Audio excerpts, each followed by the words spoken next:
The massive archaeological vessel Starseeker drifted slowly through the debris field, its powerful scanners sweeping through ancient wreckage. Dr. Blue stood at the main viewport, his four eyes fixed on the darkness of space. As the lead archaeologist of the Centaurian Science Academy, he had seen many fascinating discoveries, but something about this sector felt different. "Doctor, we're picking up an unusual reading," called out his assistant Tom. Despite having tentacles instead of fingers, Tom was the best sensor operator in the fleet. "It appears to be a complete ship structure." Dr. Blue's skin shifted from its normal purple to an excited blue-green. "Location: Grid Sector 7, about 3,000 units from our position," Tom replied, his tentacles dancing across the control panel. It's intact, Doctor."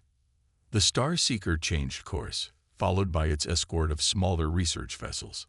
As they approached the mysterious object, its shape became clearer on their screens. It was long and angular, with what appeared to be primitive chemical thrust engines at its rear. "Fascinating," Dr. Blue whispered. "Look at those basic metal alloys. Those simple weapon mounts. This must be from a very young civilization." Captain Rock, the mission's security officer, let out a rumbling laugh that shook his stone-like exterior. "Those are ballistic weapon ports. Whoever built this was still playing with gunpowder in space." More laughter spread through the bridge as other crew members noticed the seemingly primitive design. The ship was a dark gray color, its hull marked with faded symbols in an ancient language. "Wait," Dr. Blue said, adjusting his instruments. "These markings, they're human." The laughter died immediately. Everyone knew about humans, the mysterious species that had briefly appeared in galactic history before vanishing again. They had left behind ruins and artifacts, but functioning human technology was extremely rare. "It appears to be a warship," Tom announced, his tentacles now moving with excited energy. "Dating suggests it's from their early space period. Very basic technology." Dr. Blue ordered the ship to be brought closer. The Starseeker's tractor beams gently caught the ancient vessel, holding it steady for examination. Close-up scans revealed more details.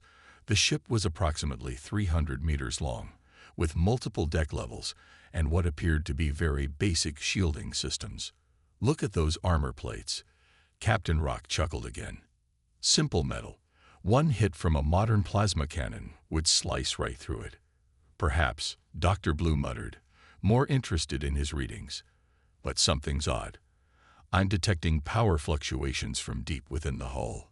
Very faint, but they're there." "Probably just some degraded power cells," another crew member suggested. These humans were known for their inefficient energy storage systems. Dr. Blue wasn't convinced. He ordered a closer scan of the ship's core, revealing more unusual readings. The power signatures didn't match any known human technology from that era. They were too stable, too regular. "I want to board it," he announced, causing Captain Rock to stop laughing. "Board that Relic?" the security officer protested. "It's just an old warship, probably one of their first attempts at space combat. We should simply tow it to the nearest museum." "No," Dr. Blue insisted, his skin now pulsing with patterns of scientific curiosity. "There's something about this ship. These readings, they're not random. It's as if the power core is in some kind of standby mode." The crew prepared a boarding party, though most still treated it as a joke.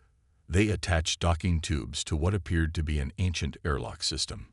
Dr. Blue led the team, accompanied by Tom and several security officers who couldn't stop making jokes about the primitive vessel. As they stepped through the airlock, their lights revealed corridors covered in dust. The air was stale but breathable. Emergency lights still glowed dimly along the floors, powered by some unknown source. "This ship has a name," Tom announced, his tentacles brushing away dust from a wall panel. "It's called the Iron Ghost." Dr. Blue felt a shiver run through his body. Something about this ship felt alive, waiting. He couldn't shake the feeling that they were being watched, evaluated, as if the ship itself was deciding what to do with them. In the darkness ahead, A faint red light blinked to life. The blinking red light caught everyone's attention. Dr. Blue moved closer, his 4 eyes trying to make out the ancient control panel where the light pulsed steadily. Before he could examine it further, the ship's emergency channels burst into life. "Doctor, we have multiple unknown vessels approaching at high speed." Tom's tentacles wrapped nervously around his communicator. "They're not responding to hails." Captain Rock's voice rumbled through their comms. "Return to the Starseeker immediately. These readings match known swarm signatures." The word swarm sent chills through the boarding party. Everyone knew about the swarm. Ruthless pirates who stripped ships bare and left their crews floating in space. Dr. Blue watched his team rush back toward the airlock, but something made him hesitate. The red light started blinking faster. Suddenly, the first explosion rocked their archaeological fleet. Through the Iron Ghost's viewport, Dr. Blue watched in horror as 3 sleek, black swarm ships tore through their escort vessels, shields like paper. The Starseeker's advanced defense systems fired back, but their weapons seemed to have no effect. "The airlock's been damaged." Tom called out, his voice shaking. "We can't get back." The boarding party found themselves trapped aboard the ancient human warship as their fleet battled desperately against the swarm. Dr. Blue counted at least 12 enemy vessels now, their weapons turning the proud archaeological fleet into burning wreckage. "Look!" One of the security officers pointed at the control panel. The red light had stopped blinking and turned solid. Around them, they heard the soft hum of machinery coming to life. A gentle blue glow filled the corridor, and a calm voice spoke in perfect standard galactic. "Multiple hostile contacts detected. Initiating defense protocols. Please stand clear of all weapon stations." The aliens stared at each other in disbelief. The ship had an AI. Captain Rock's voice crackled through their damaged comms. "The Starseeker's shields are failing. We can't hold them off." The human ship's voice spoke again. "I am Guardian, tactical eye of the HMS Normandy. You are currently in danger. Please proceed to the central command deck for safety." The Normandy. Dr. Blue looked confused. "I thought this ship was called the Iron Ghost." "That was a temporary designation," Guardian replied. "Your presence has initiated my awakening protocols. The HMS Normandy is a Phase 3 human defense vessel. We must act quickly to ensure your survival." As if to emphasize Guardian's words, they watched the Starseeker take a direct hit to its engines. The mighty archaeological vessel's lights flickered and died, leaving it drifting helplessly as swarm ships circled like hungry predators. "Your modern shields appear ineffective against their weapons," Guardian observed. "Fascinating. They seem to be using phase-shifted plasma cannons, a clever but ultimately flawed approach." Dr. Blue couldn't believe what he was hearing. This ancient human ad was analyzing modern weapons technology as if it were a curious footnote. "Can you help us?" he asked desperately. "Of course. That is my primary function. However, I must warn you that full combat activation will take approximately 3 minutes. Please secure yourselves. This vessel's inertial dampeners are enthusiastic." The ship's corridors lit up with pulsing blue guide lights, leading them toward what Guardian claimed was the command center. As they ran, they felt the deck plates vibrating beneath their feet. All around them, the primitive human warship was waking up. Through the viewports, they watched in amazement as sections of the hull began to shift and change. What had appeared to be simple metal plates split apart, revealing complex mechanisms underneath. The dull gray color of the hull rippled and changed, turning into a deep, light-absorbing black. "Full systems activation in 2 minutes," Guardian announced calmly. "I suggest you brace yourselves. The swarm is about to learn why humans believed the best tricks were the old ones." Dr. Blue and his team reached the command center just as the first swarm ship noticed their vessel powering up. As the enemy turned to face them, Guardian's voice carried a hint of what could only be described as satisfaction. "Let me show you how we did things in my day." The command center of the HMS Normandy hummed with power as ancient systems roared to life. Dr. Blue and his team watched in amazement as dust-covered screens lit up with crystal-clear displays. The lights revealed sleek control stations that looked nothing like the primitive interfaces they had expected. 60 seconds to full combat readiness, Guardian announced. Through the main viewport, they could see the swarm ships finishing their attack on the archaeological fleet. The Star Seeker drifted helplessly, its once proud hull now scared and broken. Warning, Guardian's calm voice continued. First-time activation sequence may be dramatic. Please secure yourselves. Tom wrapped his tentacles around a safety rail as the deck beneath them trembled. Captain Rock, who had managed to reach them just before the command center sealed, pressed his stone-like body against a wall. Dr. Blue held tight to his station, all four eyes wide as he watched the transformation. The ship's hull seemed to come alive. Layers of seemingly primitive armor plating split apart, revealing gleaming surfaces underneath. What had appeared to be simple ballistic weapon ports reconfigured themselves into sleek energy weapon arrays. The dull metal surfaces rippled like water as nanomachines awakened from their centuries-long sleep. What kind of technology is this? Dr. Blue whispered. Standard Phase 3 metamorphic hull design, Guardian replied. The outer layer was designed to appear primitive. Beneath it lies the true hull, composed of self-repairing nanoalloys and quantum-locked armor plates. Humans found that looking weak was often tactically advantageous. A massive shudder ran through the ship as its main engines activated. The primitive chemical thrusters they had mocked earlier slid apart, revealing advanced drive systems that glowed with blue-white energy. Main reactor online, Guardian reported. Quantum core stable. Shield generators charging. Weapon systems initializing. Beginning final activation sequence. The command center screens filled with data as Guardian brought more systems online. What had seemed like simple metal walls now glowed with subtle patterns of light, revealing advanced holographic displays and control interfaces. You mean this ship was never primitive? Tom asked, his tentacles waving in excitement. The HMS Normandy was built during humanity's golden age of warfare, Guardian explained. We were part of Operation Sleeping Giant, a network of ships designed to appear obsolete while housing our most advanced technology. We were the Guardians left behind, waiting and watching. Another tremor ran through the ship as massive weapon systems emerged from hidden compartments. The vessel's entire structure seemed to flex and stretch as it awakened fully, like a warrior preparing for battle. Hull reconfiguration complete, Guardian announced. Shield generators at full power. All weapons systems online. Combat effectiveness at 97%. Through the viewport, they watched as one of the swarm ships finally noticed them powering up. The enemy vessel turned, its black hull bristling with weapons. They're preparing to fire, Captain Rock warned. Let them, Guardian replied calmly. I spent centuries analyzing potential enemy weapons. Their targeting systems are trying to lock onto our outer hull configuration, which no longer exists. The swarm ship fired, its advanced plasma weapons streaking toward the Normandy. Instead of striking primitive metal armor, the shots splashed harmlessly against an invisible barrier that rippled with patterns of blue light.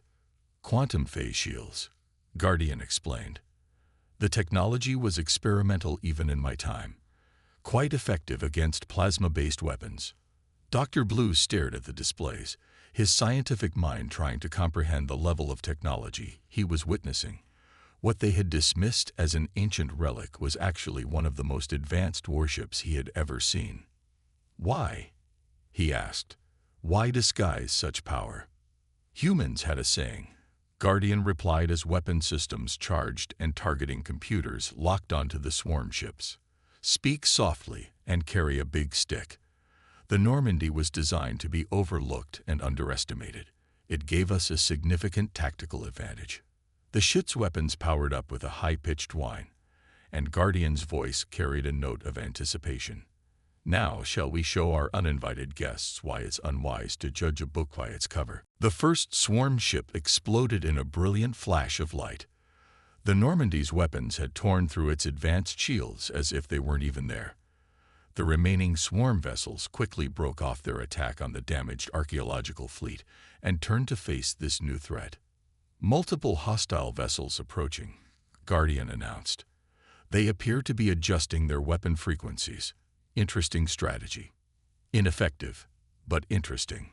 Dr. Blue watched in amazement as the command center's holographic displays showed the enemy ships surrounding them. Can we really fight all of them? He asked. This vessel was designed to engage multiple targets, Guardian replied. Though I should mention that what you're seeing isn't actually a fight yet. This is merely a warm-up.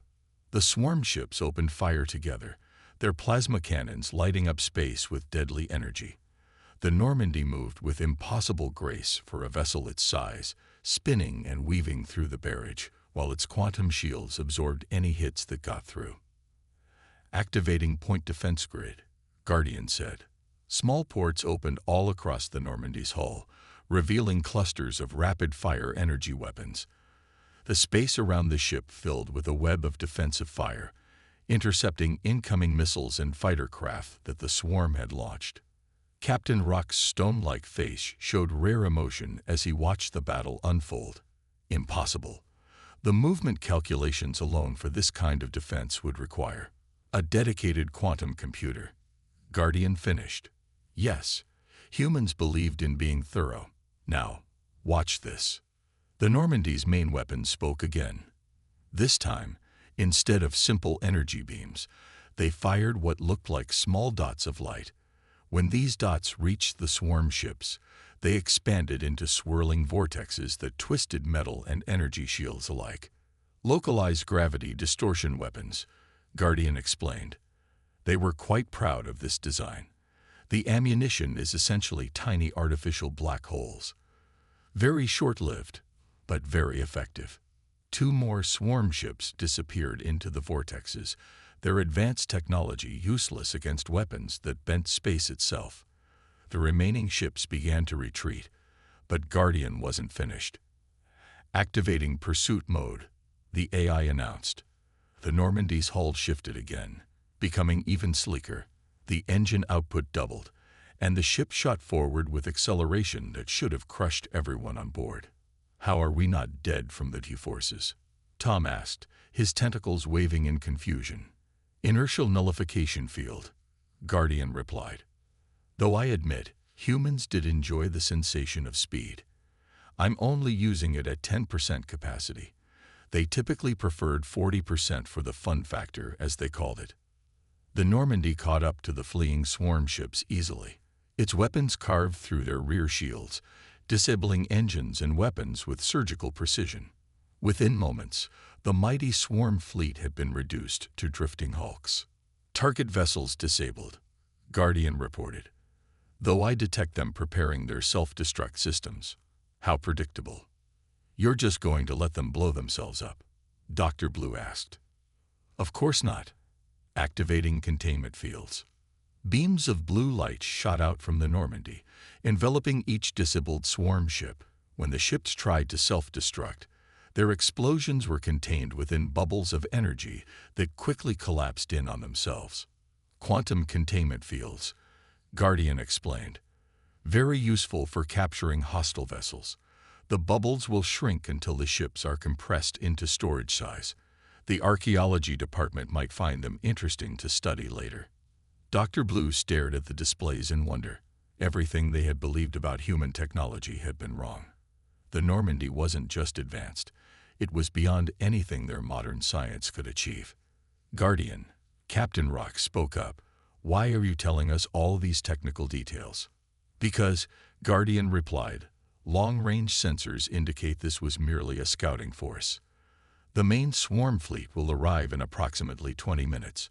I believe the humans would say, you ain't seen nothing yet. While waiting for the main swarm fleet to arrive, Dr. Blue accessed the Normandy's historical archives with Guardian's permission.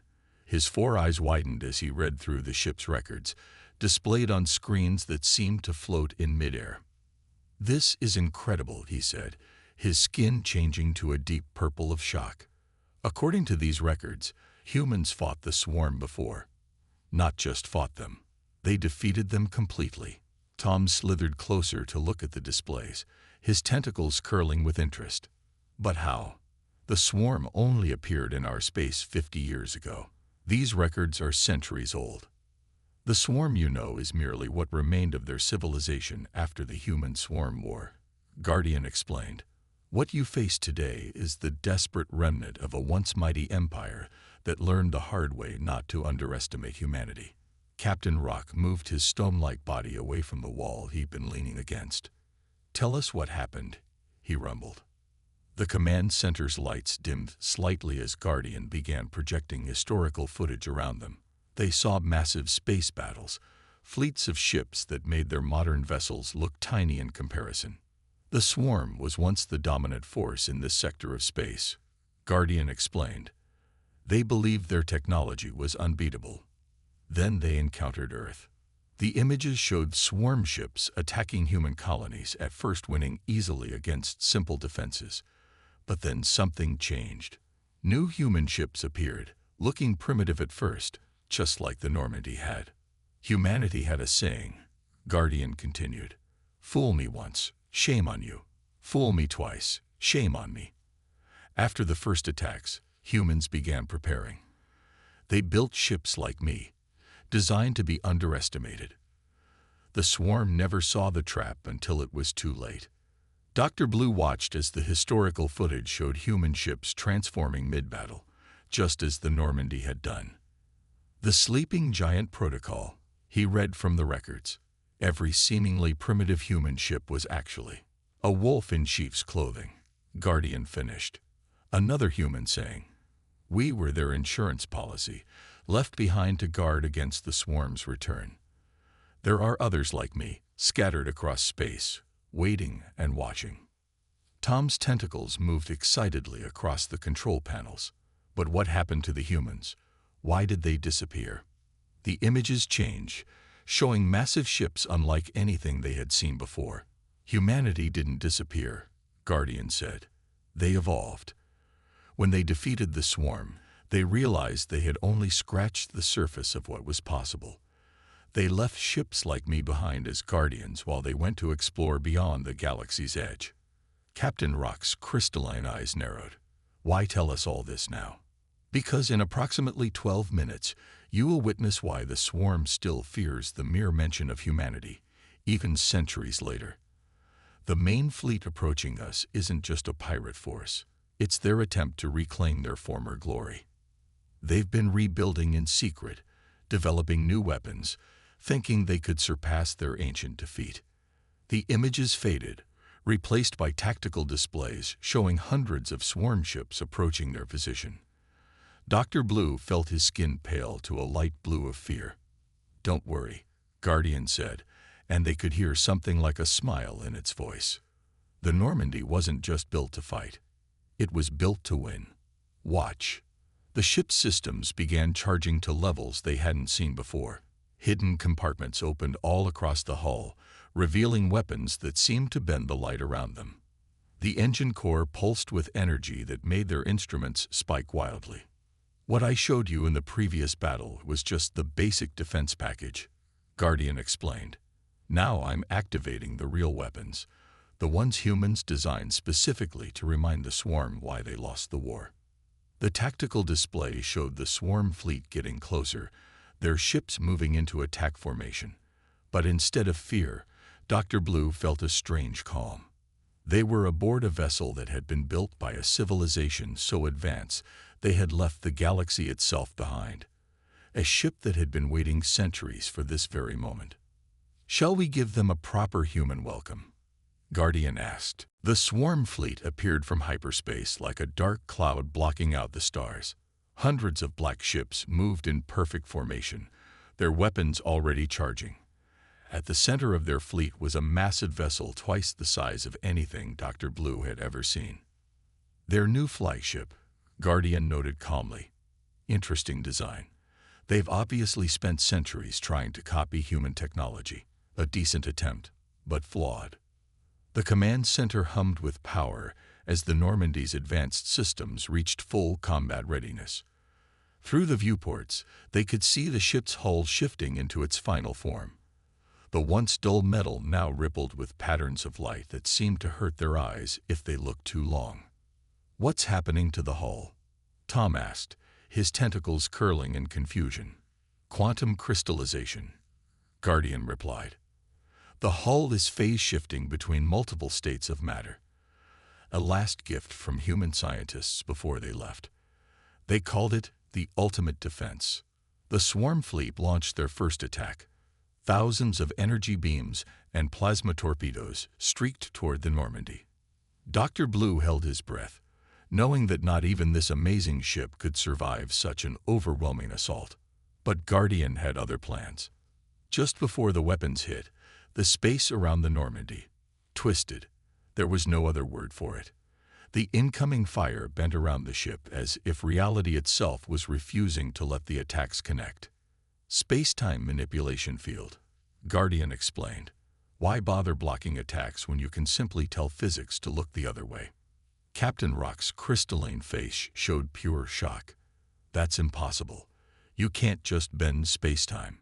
Humans had an interesting response to being told something was impossible. Guardian said, "They took it as a personal challenge. Now, please secure yourselves. It's our turn." The Normandy's weapons activated, but this time they were different. Instead of energy beams or gravity weapons, circles of pure white light appeared around the ship. Each circle seemed to be a hole torn in space itself. "Portal technology," Dr. Blue gasped, "but that's just theoretical." "For you, perhaps," Guardian replied. "Humans perfected it centuries ago. They found it quite useful for dealing with overwhelming odds." The portals flashed, and suddenly identical white circles appeared throughout the swarm fleet. Before the enemy could react, each portal fired a blast of energy that ignored shields completely, striking with surgical precision. Ship after ship lost power, their advanced systems shut down by weapons that attacked through dimensions they couldn't even perceive. The swarm flagship launched waves of fighters, but Guardian simply opened more portals, creating a maze of dimensional gateways that the fighters flew into, only to emerge facing each other.